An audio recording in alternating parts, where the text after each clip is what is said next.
शुक्रवार को पूरे बाज़ार में एक चीज़ जो ज़्यादा हावी रही थी और जिसने इंडेक्स को गिराने में भी बड़ी भूमिका निभाई थी, वो थी अदानी का मसला।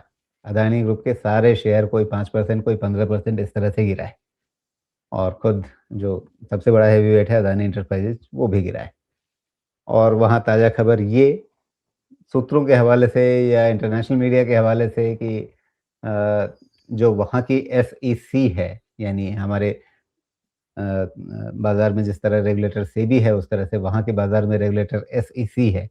उसको बहुत मन है कि अ, बुलाया जाए अदानी साहब को अमेरिका समन भेज करके और अभी तक डिप्लोमैटिक चैनल से वो समन सर्व कर नहीं पाए, तो अब वो कोर्ट में जाकर पूछ रहे हैं कि हम ईमेल भेज दें क्या? ईमेल से समन कर दें क्या? ईमेल से समन कर देंगे तो ईमेल से अदानी जी तो अमेरिका पहुँच नहीं जाएँगे। अदानी जी फ्लाइट में बैठेंगे तभी जाएँगे अमेरिका, नहीं तो नहीं जाएँगे। तो क्या होगा इसमें और बाज़ार में ये जो घबराहट है इसको आपने कैसे देखा फिर?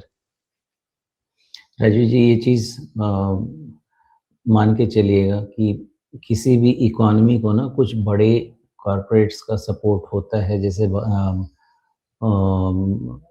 यूएस में हैं जो आपके एप्पल, गूगल, अल्फ़ाबेट ये सब जो वाले हैं, माइक्रोसॉफ्ट, जो भी जितने लोग हैं वहाँ पे, एनवीडिया है, तो जितने भी बड़ी कंपनीज़ होते हैं अपनी-अपनी जगह पे, भारत में जो अपने बड़े कंपनीज़ हैं, ये सब इस तरह के पॉलिटिकल गिमिक्स के रिस्क पे हमेशा रहते हैं।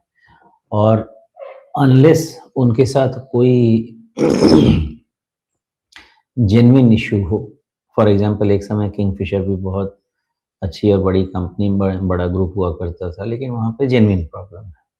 अगर उसको छोड़ दिया जाए तो कभी भी ऐसा होता है तो कोई भी कंट्री की गवर्नमेंट अपने ऐसे कंपनी को या ऐसे कॉर्पोरेट जायंट को छोड़ नहीं देगी कि चले जाओ तुम मर जाओ, जो इकोनॉमी में इतना कंट्रीब्यूशन दे रहा हो। अदानी ग्रुप की कंपनी जो कि इंफ्रास्ट्रक्चर सपोर्ट भी करते हैं बहुत ज़्यादा, तो ऐसा थोड़ी है कि उन्होंने समन कर दिया और यहाँ से मोदी जी ने बोल दिया कि ठीक है, एक चार्टर प्लेन में भेज रहे हैं, इनको तुम्हारे पास रख लो। ये उनकी सोच समझ जो भी है।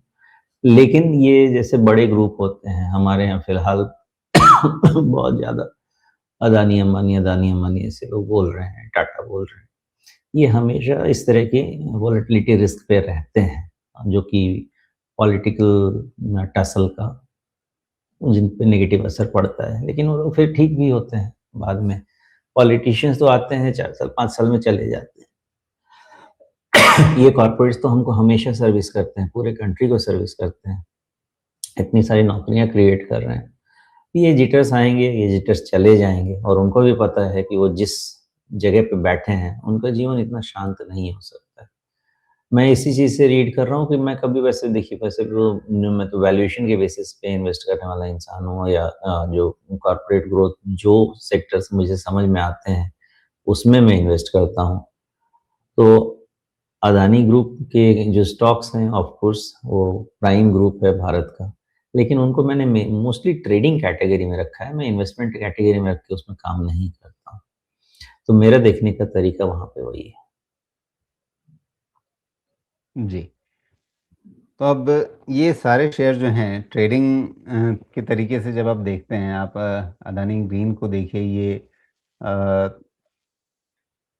इसमें जिस तरह से एक काफ़ी बड़ी गिरावट आई है, लगभग 15% की, सबसे ज़्यादा ग्रुप में यही गिरा है।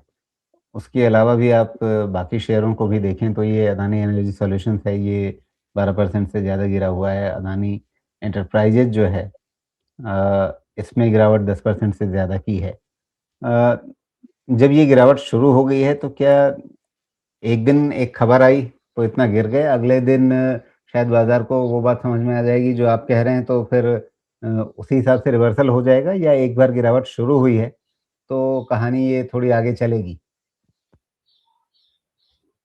जब तक इस न्यूज़ पे कोई क्लैरिटी नहीं आ जाएगी, तब तक तो वो हमेशा डर बना रहेगा, और अभी तो बाज़ार में वैसे भी एब्सेंस ऑफ डिमांड है। तो ये जो कैंडल आप देख रहे हैं, इसके अगेंस्ट जो वॉल्यूम है, इससे बड़े-बड़े वॉल्यूम पहले आ चुके हैं, ये तो कुछ भी वॉल्यूम नहीं है, लेकिन कैंडल बड़ा बना है।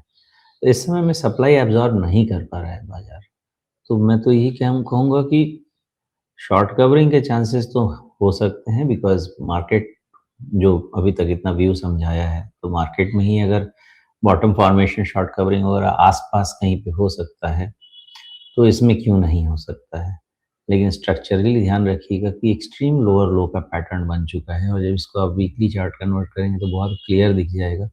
एक्सट्रीम वीक लोअर हाई का पैटर्न चल रहा है इसमें। इसलिए वो जब तक वो पैटर्न अच्छे से नेगेट नहीं हुआ, तब तक इसमें किसी भी तरह से पॉजिटिव होना ठीक नहीं है। जी। तो मतलब ये है कि अगर जो ट्रेड कर रहे हैं वो अ, फिलहाल इसमें ट्रेंड पॉजिटिव होने का इंतज़ार करें, या बहती गंगा में हाथ धोने के लिए कुछ लोग शॉर्टिंग भी करेंगे, उनको पैसा बनेगा क्या? दोनों तरफ से जलेंगे, खरीदने में भी जलेंगे, बेचने में भी जलेंगे। जब भी ऐसा चीज़ होता है, इतना वोलेटाइल हो जाए, तो उतना वोलेटाइल में कैश मार्केट में ट्रेड नहीं करते हैं। हाँ, अगर कोई ऑप्शंस करता है, जो जिसको आता है, वो लॉन्ग वेगा ट्रेड, मतलब वोलेटिलिटी पे लॉन्ग करना चाहे, उस तरह की चीज़ें कर सकता है, तो उसको वो कर सकता है। लेकिन कैश मार्केट में तो बाहर जाके बैठ जाना चाहिए। एक तरह से समझें कि ये बैडमिंटन का मैच है, एक बारी गर्दन इधर घुमाई, एक बारी गर्दन घुमाई, और बस आराम से एक्सरसाइज करते रहिए, देखते रहिए। जी।